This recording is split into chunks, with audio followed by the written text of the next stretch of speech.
रानी पद्मावती की कहानी। पद्मावती रानी कौन थी? रानी पद्मावती का दूसरा नाम पद्मिनी था। रानी पद्मिनी को पद्मावती के नाम से भी जाना जाता है। रानी पद्मावती चित्तौड़गढ़ की महारानी थी। रानी पद्मावती का जन्म सिंगल द्वीप में हुआ था। सिंगल द्वीप, जिसे आज श्रीलंका के नाम से जाना जाता है। रानी पद्मावती के माता पिता सिंगल द्वीप के राजा गंधर्व सेन और रानी चंपावती की बेटी थी। रानी पद्मिनी की सुंदरता, शौर्य, साहस और बलिदान की गौरव गाथा का विस्तृत वर्णन इतिहास में अमर है। अपनी पुत्री पद्मावती के विवाह के लिए महाराज गंधर्वसेन ने स्वयंवर रचाया था। स्वयंवर में सभी हिंदू राज्यों के राजा महाराजा आए थे। राजा गंधर्वसेन के राज दरबार में महाराजाओं की भीड़ में एक छोटे से राज्य के पराक्रमी राजा मलखान सिंह ने भी भाग लिया था। उसी स्वयंवर में विवाहित राजा रावल रत्न सिंह भी मौजूद थे।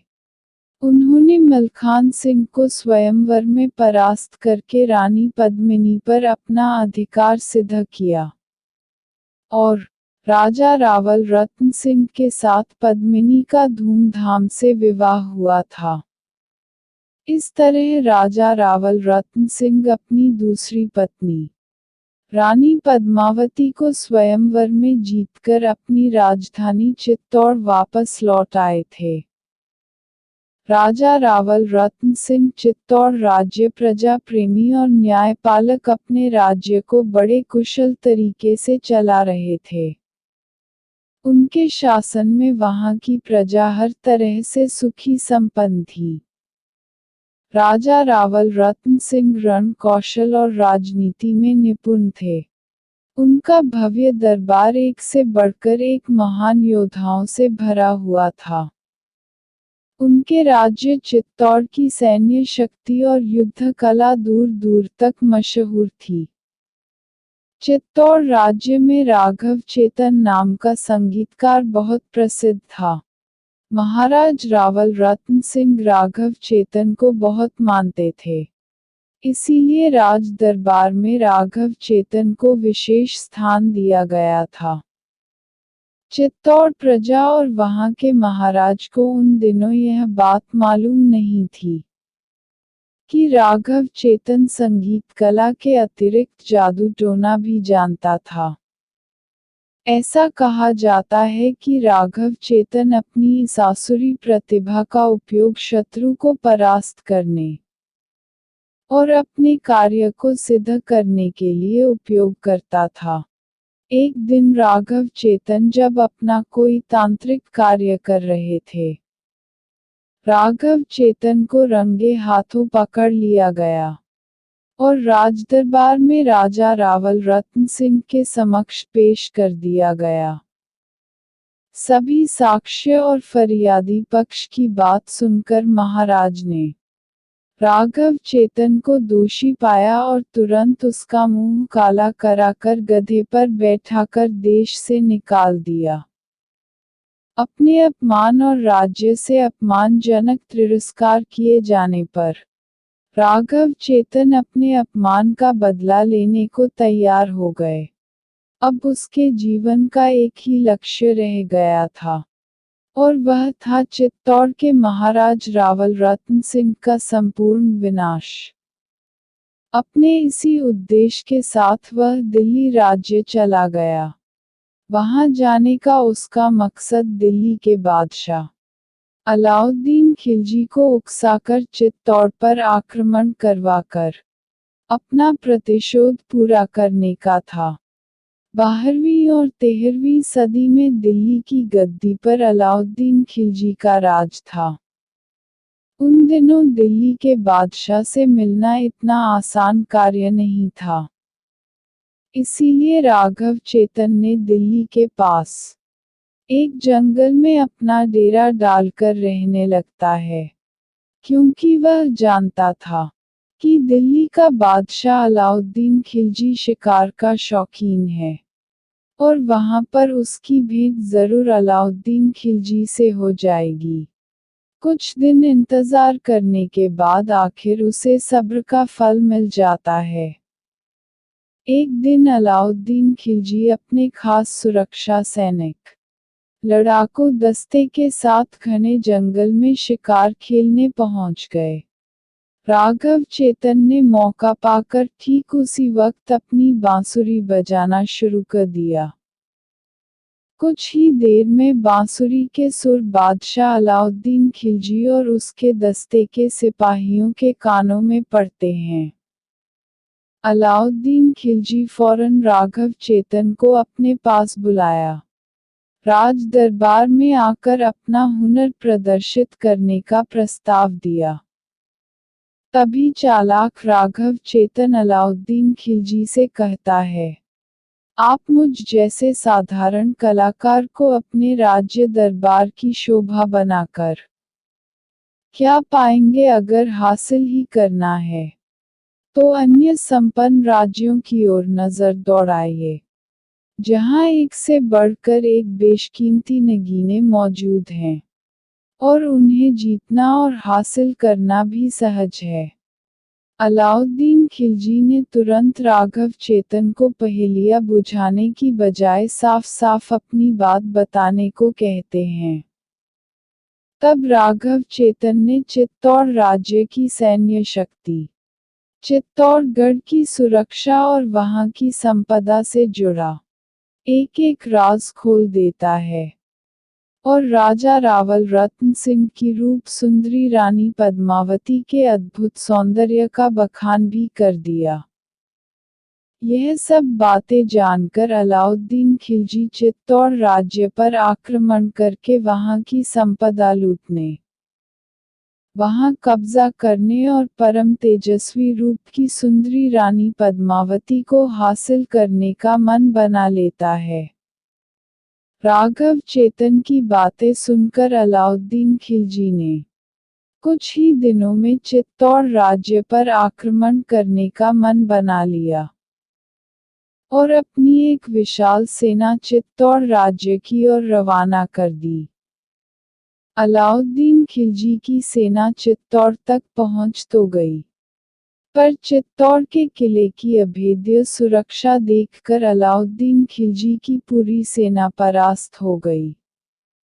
उन्होंने वहीं किले के आसपास अपने पड़ाव डाल लिए, और चित्तौड़ राज्य के किले की सुरक्षा भेदने का उपाय ढूंढने लगे।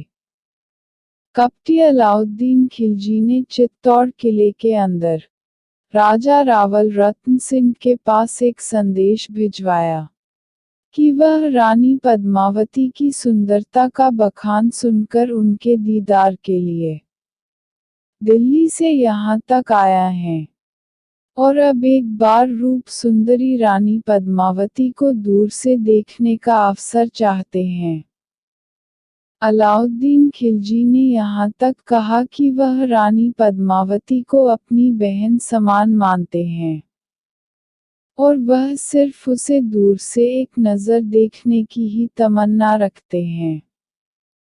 चित्तौड़ के महाराज रावल रत्न सिंह को अलाउद्दीन खिलजी की इस अजीब मांग को राजपूत मर्यादा के विरुद्ध बताकर राजा रावल रत्न सिंह ने ठुकरा दिया।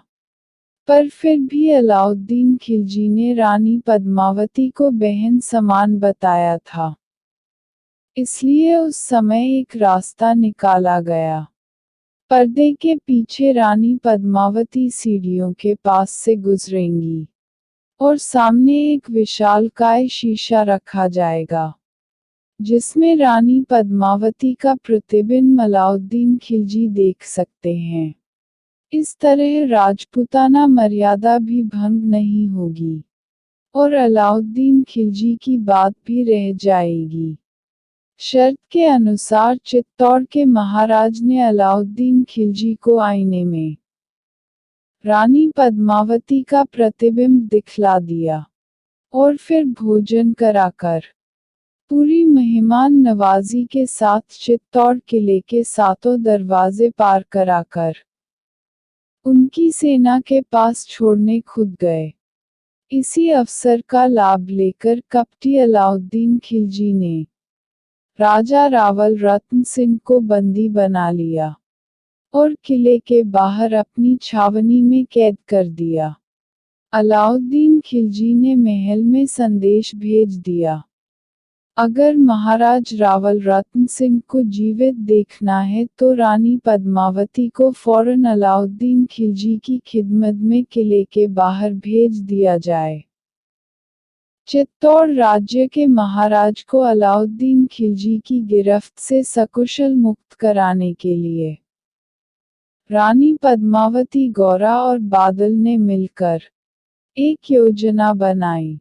इस योजना के तहत किले के बाहर मौजूद अलाउद्दीन खिलजी तक यह पैगाम भेजना था कि रानी पद्मावती समर्पण करने के लिए तैयार है और पालकी में बैठकर किले के बाहर आने को राजी है। और फिर पालकी में रानी पद्मावती और उनकी सैकड़ों दासियों की जगह नारी भेष में योद्धा भेजकर बाहर मौजूद दिल्ली की सेना पर आक्रमण कर दिया जाए और इसी अफरा-तफरी में राजा रावल रत्न सिंह को अलाउद्दीन खिलजी की कैद से मुक्त करा लिया जाए। उसके बाद जब अलाउद्दीन खिलजी ने देखा चित्तौड़ किले के दरवाजे एक के बाद एक खुले तब अंदर से एक की जगह सैकड़ों पालकियां बाहर आने लगी। जब यह पूछा गया कि इतनी सारी पालकियां एक साथ क्यों हैं, तब अलाउद्दीन खिलजी को यह उत्तर दिया गया कि यह सब रानी पद्मावती की खास दासियों का काफिला है, जो हमेशा उनके साथ जाता है। अलाउद्दीन खिलजी रानी पद्मावती पर इतना मोहित था कि उसने इस बात की पड़ताल करना भी जरूरी नहीं समझा कि सभी पालकियों को रुकवाकर यह देखे कि उनमें वाकई में दासियां ही हैं। और इस तरह चित्तौड़ का एक पूरा लड़ाकू दस्ता नारी भेष में किले के बाहर आ पहुंचा। कुछ ही देर में अलाउद्दीन खिलजी ने रानी पद्मावती की पालकी अलग करवा दी और पर्दा हटाकर उनका दीदार करना चाहा, तो उसमें से राजपूत सेनापति गौरा निकले और उन्होंने आक्रमण कर दिया। उसी वक्त चित्तौड़ सिपाहियों ने भी हमला कर दिया और वहां मची अफरा-तफरी में बादल ने राजा रावल रत्न सिंह को बंधन मुक्त करा लिया और उन्हें अलाउद्दीन खिलजी के अस्तबल से चुराए हुए घोड़े पर बैठाकर सुरक्षित चित्तौड़ किले के अंदर पहुंचा दिया। इस लड़ाई में राजपूत सेनापति गौरा और पालकी के संग बाहर आए सभी योद्धा शहीद हो गए। अपनी युक्ति नाकाम हो जाने की वजह से बादशाह अलाउद्दीन खिलजी तिलमिला उठा। उसने उसी वक्त चित्तौड़ किले पर आक्रमण कर दिया, पर वे उस अभेद्य किले में दाखिल नहीं हो सके। तब उन्होंने किले में खाद्य और अन्य जरूरी चीजों के खत्म होने तक इंतजार करने का फैसला लिया। कुछ दिनों में किले के अंदर खाद्य आपूर्ति समाप्त हो गई और वहां के निवासी किले की सुरक्षा से बाहर आकर लड़ मरने को मजबूर हो गए। अंत में रावल रत्न सिंह ने द्वार खोलकर आर पार की लड़ाई लड़ने का फैसला कर लिया और किले के दरवाजे खोल दिए। किले की घेराबंदी करके राह देख रहे मौका परस्त अलाउद्दीन खिलजी ने और उसकी सेना ने दरवाजा खुलते ही तुरंत आक्रमण कर दिया। इस भीषण युद्ध में पराक्रमी राजा रावल रत्न सिंह वीरगति को प्राप्त हुए और उनकी पूरी सेना भी हार गई। अलाउद्दीन खिलजी ने एक एक करके सभी राजपूत योद्धाओं को मार दिया और किले के अंदर घुसने की तैयारी कर ली। युद्ध में राजा रावल रत्न सिंह के मारे जाने और चित्तौड़ सेना के समाप्त हो जाने की सूचना पाने के बाद रानी पद्मावती जान चुकी थी कि अब अलाउद्दीन खिलजी की सेना किले में दाखिल होने वाली है। चित्तौड़ के आम नागरिक पुरुषों और बच्चों को मौत के घाट उतार देगी और औरतों को गुलाम बनाकर उन पर अत्याचार करेगी। इसलिए राजपूताना गौरव स्त्री मर्यादा के अनुसार वहां की सभी महिलाओं ने जौहर करने का फैसला लिया। जौहर की रीति निभाने के लिए नगर के बीच एक बड़ा सा अग्निकुंड बनाया गया और रानी पद्मावती और अन्य महिलाओं ने एक के बाद एक महिलाएं उस धधकती अग्नि में कूदकर अपने प्राणों की बलि दे दी, जिन्होंने अपनी जन्मभूमि की रक्षा के खातिर अपने प्राणों का बलिदान दिया।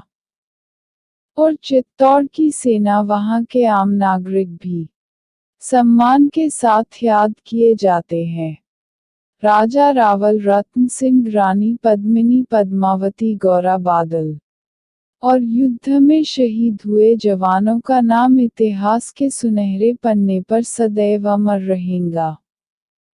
देश की खातिर जान का बलिदान देने वाले वीरों के लिए हम कोटि कोटि प्रणाम करते हैं।